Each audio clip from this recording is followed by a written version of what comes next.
திருவள்ளூர் அருகே சரித்திர பதிவேடு குற்றவாளியை தலையில் கல்லை போட்டு கொலை செய்த சம்பவம் பெரும் பரபரப்பை ஏற்படுத்தியுள்ளது.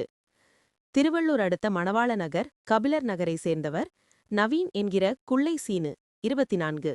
சரித்திர பதிவேடு குற்றவாளியான இவர் மீது கஞ்சா விற்பனை, கொலை வழக்கு போன்ற பல்வேறு வழக்குகள் நிலுவையில் உள்ளது.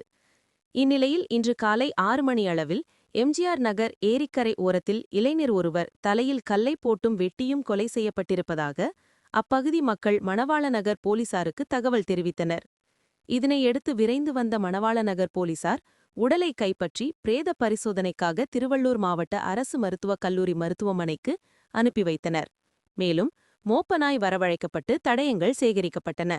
இதுகுறித்து வழக்கு பதிவு செய்து மேற்கொண்ட விசாரணையில் கொலை செய்யப்பட்டு கிடந்த நவீன் என்ற குள்ளை சீனு மீது பல்வேறு வழக்கில் தொடர்பு இருப்பதால் இந்த கொலை முன்விரோத காரணமாக நடந்திருக்கலாம் எனவும், இந்த கொலை சம்பவத்தில் ஈடுபட்டவர்கள் யார் என்பது குறித்து மணவாள நகர் போலீசார் விசாரணை நடத்தி வருகின்றனர்.